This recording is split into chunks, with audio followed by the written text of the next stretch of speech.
Сәлеметсіздер ме білім алушылар? 9-шы дәріс. Дәрістің тақырыбы екіншілік энергоресурстарды пайдалану.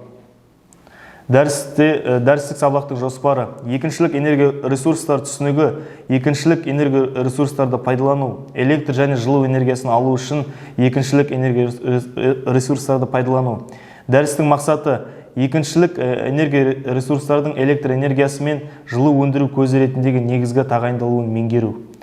20 ғасырдың 70 жылдары мұнайдың әлемдік бағаларының күрт өсуіне байланысты батыс елдері мен Жапония экономикасында энергия үнемдеу және қайталама энергия көздерін пайдалану жөніндегі жұмыстар екпінді өрістеді.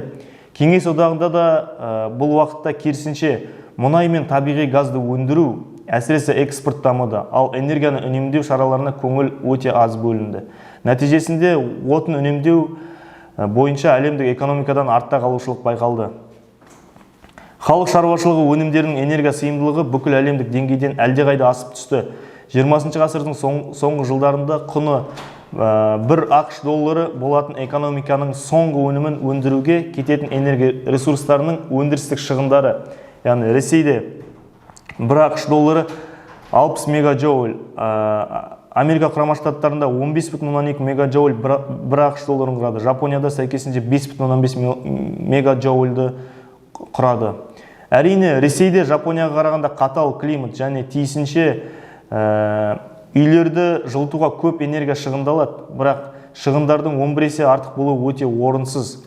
Және мәселе Жапонияда көп ғылымды қажетсінетін жоғарғы технологиялық өнімді, шағын және энергияны аз тұтынатын электроника, байланыс және автоматика құралдарының 90% шығарылуында емес. Ресейде металлургияда, машина жасауда, химиялық технологияда, құрылыс материалдарын өндіруде энергия ресурстарының шығыны дамыған елдерге қарағанда 1,5-2 есе жоғары. Аса жоғары энергия және ресурс сыйымдылығы экстенсивті экономика түріне тән.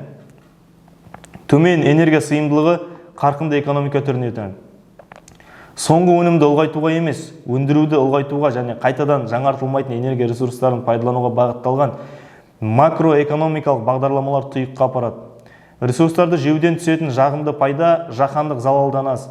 Металлургияда, химиялық технологияда, көлікте, целлюлоза, қағаз өнеркәсібінде, құрылыс индустриясында энергияны үнемдеу және екіншілік энергия ресурстарды пайдалану мәселелері тиісті деңгейдегі арнайы мамандар қатысуымен шешіледі. Бұл орайда, яғни екіншілік энергия ресурстарды пайдалану ретінде негізгі технологиялық процесте жұмыс істеген, бірақ әрі қарайда энергетика қажеттілігі үшін, яғни электр энергиясын өндіру және жылыту жүктемесін жабуға пайдаланылуы тиіс жылуды айтамыз.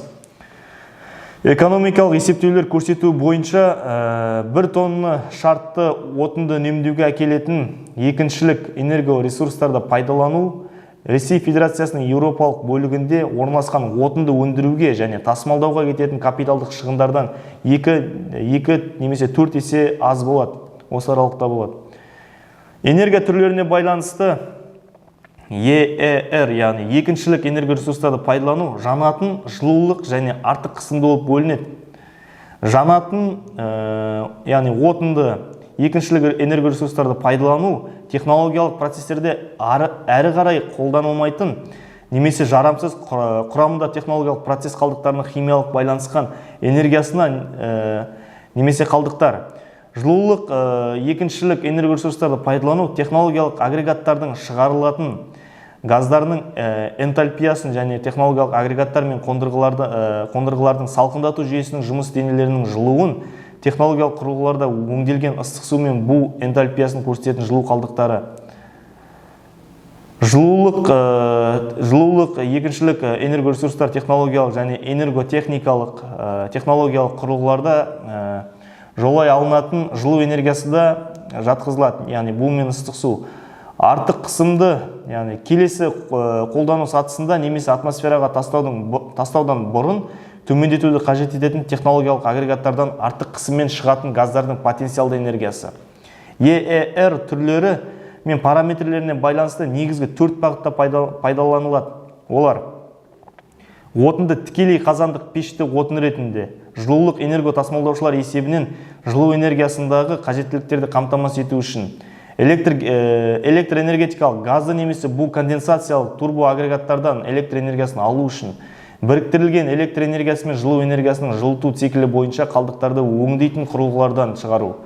қолдану бағыты кәсіпорынның энергияны тұтыну режимі мен құрылымына, шамасына, түзілетін санына, параметрі мен түріне тәуелді және әрбір нақты жағдайда барынша экономикалық тиімділікті қамтамасыз етуді ескере отырып, кәсіпорынның немесе өндірістік тораптың оңтайлы отын энергетикалық теңгеріммен әзірлеу негізінде таңдалуы тиіс.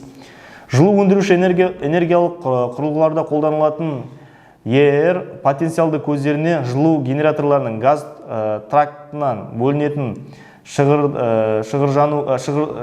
өнімдері қазан пешінен құрғақ шығару кезіндегі күл және ыстық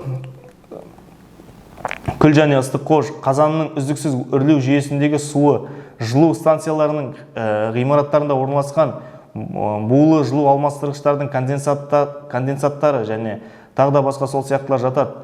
Электр және жылу энергиясын алу үшін екіншілік энергоресурстарды пайдалану. Өнеркәсіптің барлық салаларында электр энергиясын бу мен ыстық суды шығаруға арналған отынның жалпы қолданысы екіншілік энергетикалық ресурстарды пайдалану салдарынан оның мүмкін болатын үнемдеуін айтарлықтай көбейтеді.